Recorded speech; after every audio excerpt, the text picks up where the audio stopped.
দর্শক, আমাদের যে ডিএসপি এবং এসটিএমের যে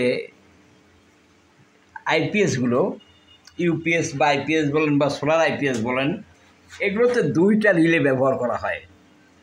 এ দেখেন, দুইটা রিলের এনার্জাইজে আর দুইটা সিগন্যাল আছে। এখন কিন্তু রিলেটা সম্পূর্ণ ডিজেনার্জাইজ অর্থাৎ অফ আছে। তার মানে হলো ব্যাটারিটা ফুল চার্জ হয়ে গেছে,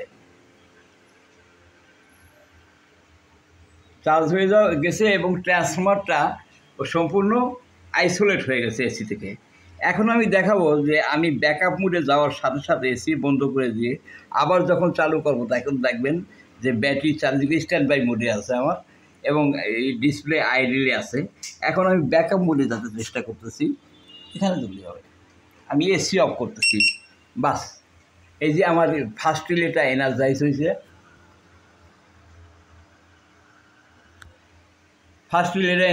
হয়েছে, এখন সে ব্যাকআপ মোডে আছে।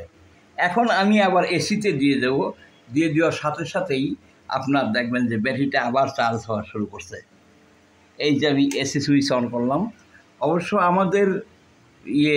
আমাদের আইপিএস এবং ইউপিএসগুলো এসি পাওয়ার অনেকক্ষণ পরে অন হয়। আপনি দেখতে পাবেন এই যে আমার এখন এসি পাইছে, এসি পাওয়ার পরে এই চার্জার অন হলো। এখন আমার আইপিএসটা চার্জ হচ্ছে। চার্জ হওয়ার পরে যখন আপনার অনলাইনে চলবে, অর্থাৎ গ্রিড থেকে চলবে, তখনও ট্রান্সফর্মার সম্পূর্ণ আইসোলেট থাকবে। এখন এই যে ব্যাটারি চার্জিং হচ্ছে, এইটুকুই আমাদের দেখানোর ব্যাপার।